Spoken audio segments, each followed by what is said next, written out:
Chapter 3. Now the serpent was more subtle than any beast of the field which the Lord God had made. And he said unto the woman, Yea, hath God said, Ye shall not eat of every tree of the garden? And the woman said unto the serpent, We may eat of the fruit of the trees of the garden, but of the fruit of the tree which is in the midst of the garden God hath said, Ye shall not eat of it, neither shall ye touch it, lest ye die.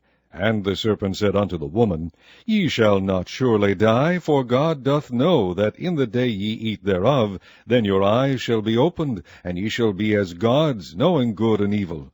And when the woman saw that the tree was good for food, and that it was pleasant to the eyes, and a tree to be desired to make one wise, she took of the fruit thereof, and did eat, and gave also unto her husband with her, and he did eat.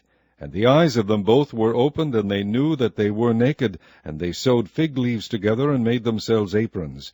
And they heard the voice of the Lord God walking in the garden in the cool of the day. And Adam and his wife hid themselves from the presence of the Lord God amongst the trees of the garden.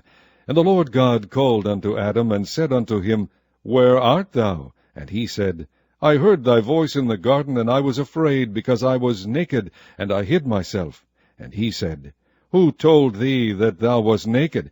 Hast thou eaten of the tree whereof I commanded thee that thou shouldest not eat? And the man said, The woman whom thou gavest to be with me gave me of the tree, and I did eat. And the Lord God said unto the woman, What is this that thou hast done? And the woman said, The serpent beguiled me, and I did eat. And the Lord God said unto the serpent, Because thou hast done this, thou art cursed above all cattle, and above every beast of the field. Upon thy belly shalt thou go, and dust shalt thou eat all the days of thy life. And I will put enmity between thee and the woman, and between thy seed and her seed. It shall bruise thy head, and thou shalt bruise his heel. Unto the woman he said, I will greatly multiply thy sorrow and thy conception. In sorrow thou shalt bring forth children, and thy desire shall be to thy husband, and he shall rule over thee. And unto Adam he said, Because thou hast hearkened unto the voice of thy wife, and hast eaten of the tree of which I commanded thee, saying, Thou shalt not eat of it, cursed is the ground for thy sake. In sorrow shalt thou eat of it all the days of thy life.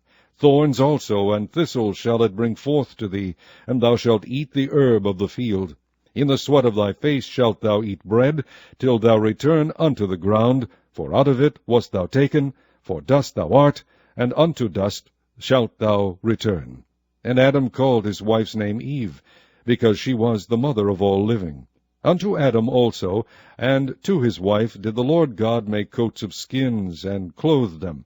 And the Lord God said, Behold, the man is become as one of us, to know good and evil. And now, lest he put forth his hand, and take also of the tree of life, and eat, and live forever.